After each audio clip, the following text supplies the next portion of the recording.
संस्कार के बिना जीवन बेकार है, अधूरा है। इसलिए हमारे संस्कार हमें प्राप्त होने चाहिए। कौन देगा? माता पिता देंगे।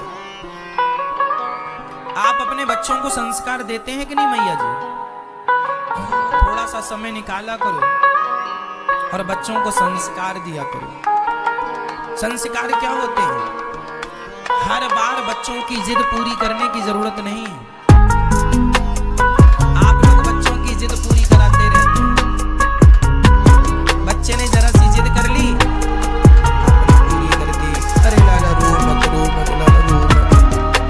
काहे ना रो, दो चार थप्पड़ दो, थोड़ा रोने तो गला खुलेगा।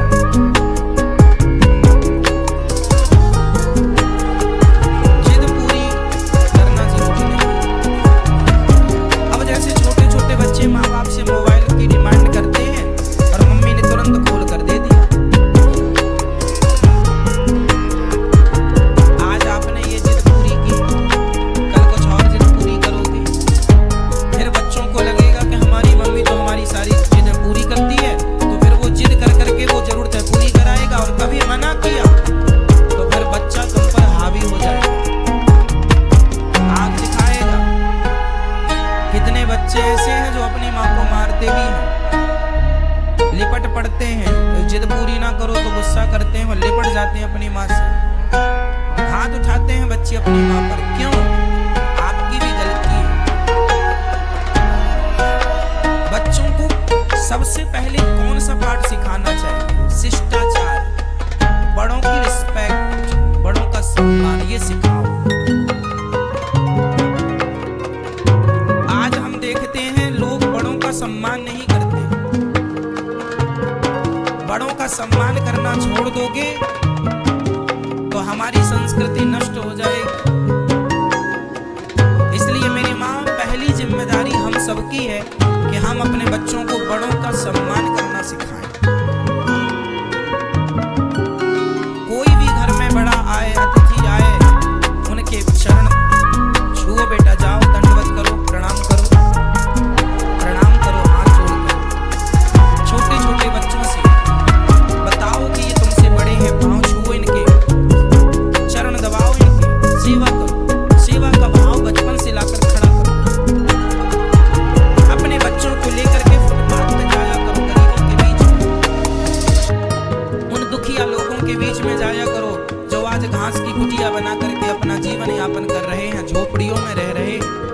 उनके पास जाकर उन बच्चों को, आप अपने बच्चों को बताओ, देखो बेटा ये भी छोटे छोटे बच्चे हैं। उनके बच्चों को दिखाओ कि देखो ये भी बच्चे हैं और तुम भी बच्चे हो। ये 50 पैसे की टॉफी भी कभी कभी खाते हैं और तुम 10-10 रुपए की टॉफियां भी आधी खा के बर्बाद कर देते हो। 50-50 रुपए की टॉफियों की कोई वैल्यू नहीं है। पैसा है आपके पास, अच्छी बात है, भगवान करे और दें, लेकिन पैसे का अर्थ ये तो नहीं कि आप पैसे का दुरुपयोग करने लग जाएं। कहावत है, तेली के तेल होता है तो पहाड़ पे नहीं पोतता।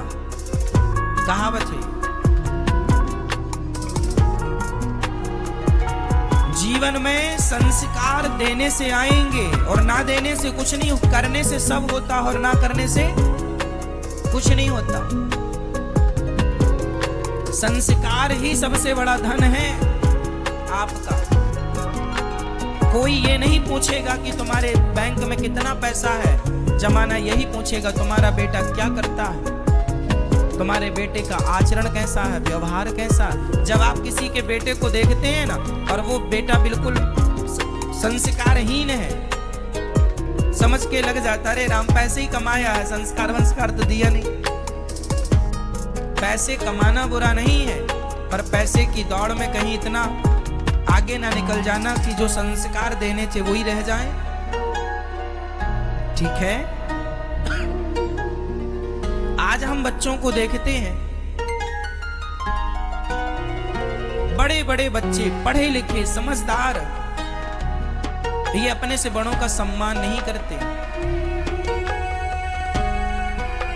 एक जमाना वो था कि बाप आता था तो बेटा खड़ा हो जाता था, पिताजी आइए बैठिए। आजकल तो बेटा बैठा रहता, बाप आए तो बैठे, कोई रिस्पॉन्स ही नहीं है। एक जमाना वो था कि पहले बेटा नहा धोकर पहले अपनी माता के, अपने पिता के पांव छूता था, भगवान को नमस्कार करता था, सूर्य भगवान को जल चढ़ाता था, फिर आगे के कोई काम होते थे। आजकल तो पापा पिताजी काम पे निकल जाते हैं, तब बेटा जागता है। कौन देगा संस्कार? पाकिस्तान से लोग आएंगे संस्कार देने आपके बच्चों को? बोलो क्यों? मुसलमान का बच्चा टोपी लगा के नमाज पढ़ने जाता है, तुम्हारा बच्चा सवेरे किसी मंदिर में जाता है, गीता पढ़ता है? नहीं पढ़ता।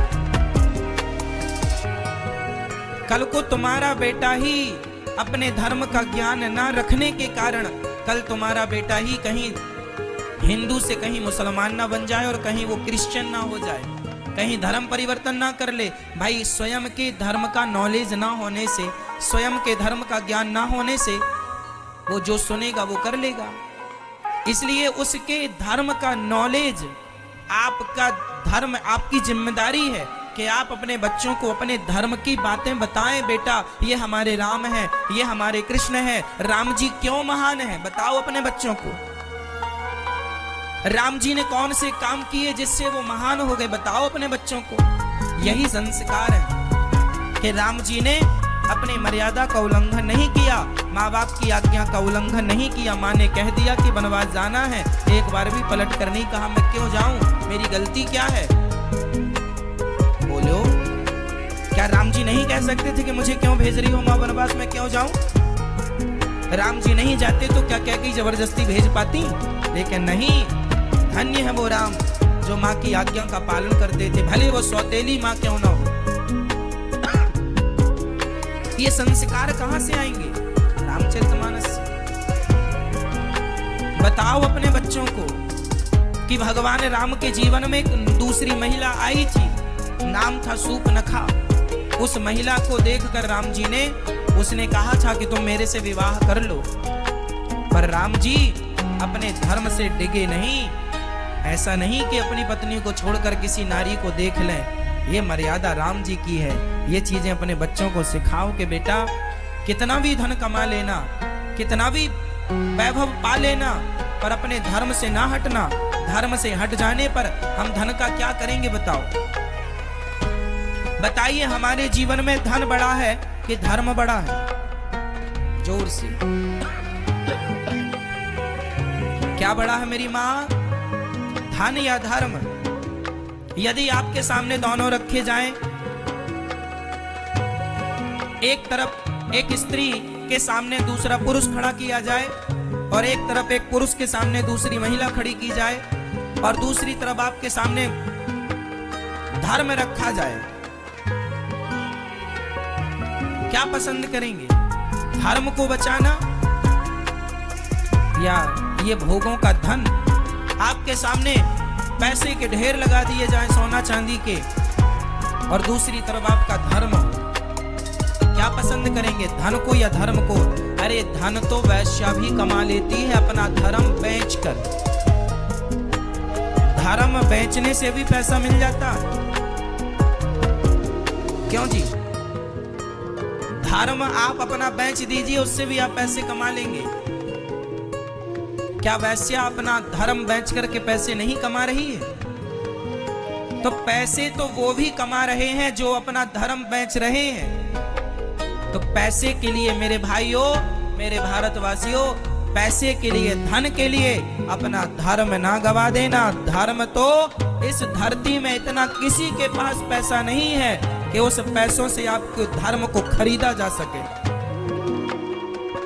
धर्म बिकाऊ नहीं है, जबकि धन बिकाऊ होता है। क्यों? धर्म बेच के धन खरीद लीजिए, ले लीजिए। आजकल तो धन से भी धन मिलता है,